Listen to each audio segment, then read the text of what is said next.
Malaikat ini mengaku Pak kepada Nabiullah Ibrahim, Ibrahim kekasih Allah, bagaimana aku akan menerima semua pemberianmu binatang kamu ini, dan bagaimana aku akan mengangkat kamu sebagai budakku, sementara aku adalah malaikat yang menjelma sebagai manusia, yang dapat izin dari Allah untuk menguji keimanan kamu.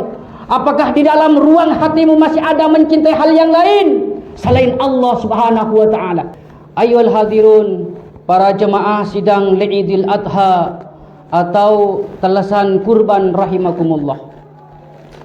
Berbicara hari raya kurban atau Idul Adha, kita dikembalikan untuk mengingat sebuah peristiwa, sebuah sejarah yang sangat hebat dan mulia. Terjadi pun juga kepada keluarga yang sangat mulia pula, yaitu keluarga Nabiuna Ibrahim alaihissalam. Karena hampir Pak 80% silsilah para nabi dan rasul itu bersambung kepada Nabiuna Ibrahim alaihissalam. Apa hubungannya Idul Adha dengan Nabiullah Ibrahim alaihissalam? Suatu ketika saat Nabiullah Ibrahim alaihissalam sedang mengembala hewan ternaknya, seperti biasa beliau melepas binatang-binatang itu, lalu beliau naik ke bukit dan duduk di atas batu Pak. Seraya beliau berkomat-komit, lisannya selalu dibasi dengan zikir, mengingat Allah Subhanahu wa ta'ala. Saat Nabiullah Ibrahim alaihissalam sedang berzikir kepada Allah sebagai bentuk rasa pendekatan diri kepada Allah, Allah berkata kepada malaikatnya di atas langit, wahai malaikatku, cobalah saksikanlah dan lihatlah kekasihku Ibrahim alaihissalam. Dia selalu senantiasa bermuajahah kepadaku, berzikir kepadaku, mengingat kepadaku dimanapun saja dan kapanpun atau situasi seperti apapun. Malaikat itu semuanya membantah Pak, wahai Allah, wajar ketika Ibrahim alaihissalam selalu ingat kepada engkau, karena engkau telah menganugerahkan kekayaan. Telah kaya Nabi Allah Ibrahim alaihissalam dengan diberikan binatang-binatang yang sangat banyak. Wajar beliau ingat kepadamu sebagai bentuk. Jawaban Nabi Allah Ibrahim cerdas Pak, wahai malaikat, tak mungkin aku mengambil pemberianku yang telah diberikan. Aku serahkan semuanya kepadamu, terserah engkau mau diapain ini binatang-binatang. Karena malaikat ini bingung Pak, binatang semuanya diberikan semuanya, maka mengadulah kepada Allah Subhanahu wa ta'ala. Duhai Allah, kekasihmu Ibrahim alaihissalam benar-benar 100% hatinya mencintaimu. Tidak ada ruang untuk mencintai hal yang lain, apalagi untuk mencintai hartanya. Semuanya hartanya telah diberikan kepadaku, hendak mau dibawa kemana hartamu ini ya Allah? Maka Allah berfirman kepada Nabiullah Ibrahim, Ibrahim, korbankanlah semua binatang kamu, bahagiakanlah fakir miskin, bahagiakanlah anak yatim, bahagiakanlah kaum duafa, bahagiakanlah orang-orang yang membutuhkan, korbankanlah semuanya.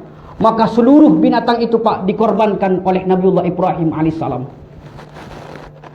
Sampai di dalam suatu riwayat lain Pak, Nabiullah Ibrahim ini pernah berkorban 1000 ekor kambing domba dan 300 kambing lembu, 100 ekor onta Pak.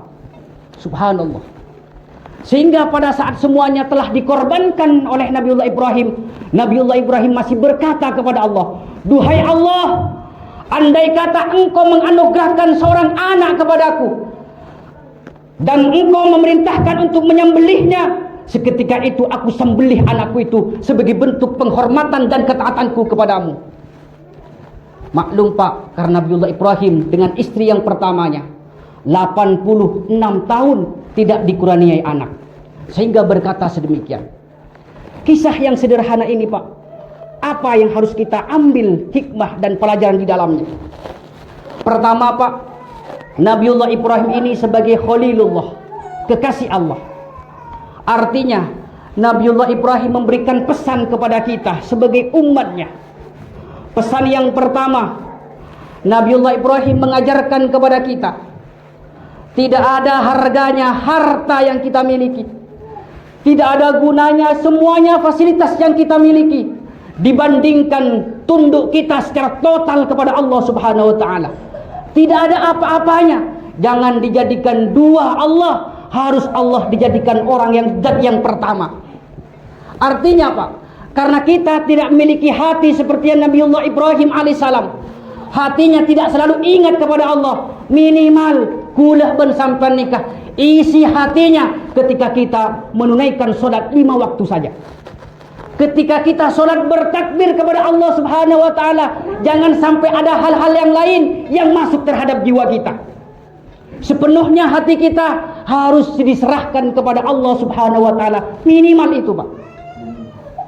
Yang kedua, pesan yang kedua, Nabiullah Ibrahim alaihissalam mengingatkan kepada kita bahwa tatkala manusia berikrar, amanna, kami beriman kepada Allah, la ilaha illallah, tidak ada Tuhan yang wajib disembah melainkan Allah, Muhammadur Rasulullah, dan Muhammad menjadi kekasihmu, utusanmu. Pada saat berikrar itu kita semuanya bersyahadat, Pak. Pada saat itu kita secara sistematis, apa artinya secara terikat, telah mendaftarkan diri sebagai hamba untuk menerima konsekuensi atau menerima berbagai ujian yang datang dari Allah Subhanahu wa taala setelah kita masuk Islam atau berikrar kalimat syahadat. Itu tandanya, Pak, semakin dalam imannya kita, semakin berat ujian yang Allah berikan kepada kita. Semakin kuat iman kita, ibadah kita, ketaatan kita kepada Allah, semakin besar ujian yang Allah berikan kepada kita. Pertanyaan sederhana, Pak. Apakah Allah tidak cinta kepada orang yang taat? Apakah Allah tidak cinta kepada orang yang tebal imannya? Apakah Allah tidak cinta kepada hamba yang menghambakan diri kepada Allah? Tidak, Pak. Justru Allah cinta kepada orang yang beriman, diberikan ujian yang berat, agar selesai ujian itu Allah angkat derajatnya hamba-hamba itu. Allah angkat derajatnya setinggi-tingginya menjadi orang spesial di hadapan Allah Subhanahu wa taala. Pesan yang ketiga, Pak. Nabiullah Ibrahim alaihissalam memberitahu kepada kita bahwa kenikmatan yang ada di dunia ini akan benar-benar menjadi kenikmatan yang hakiki ketika kenikmatan itu dibawa kepada kenikmatan di akhirat. Sebaliknya, ketika kenikmatan di dunia ini tidak dibawa ke akhirat, maka malapetaka yang Allah berikan kepada hamba-hamba itu. Apa artinya? Ketika kenikmatan di dunia ini salah satunya pangkat, jabatan, harta, kekayaan, sanjungan, keluarga, anak, istri, semuanya fasilitas yang Allah berikan di dunia ini benar-benar akan menjadi nikmat yang akan dibawa ke akhirat ketika semuanya fasilitas itu, kekayaan itu menjadi sebab dekat kepada Allah Subhanahu wa taala. Kita memiliki harta menjadi sebab harta itu dekat kepada Allah Subhanahu wa taala. Ketika kita punya keluarga, anak, istri, suami, menjadikan dekat kepada Allah Subhanahu wa taala, itu berarti sebuah nikmat di dunia dijadikan nikmat nanti dibawa ke akhirat. Tetapi sebaliknya, ketika fasilitas yang Allah berikan di dunia ini, pangkat jabatan, harta kekayaan, keluarga sanjungan, akan menjadi malapetaka ketika semuanya terbentuk maksiat kepada Allah, semakin jauh kepada Allah dengan fasilitas yang Allah berikan itu.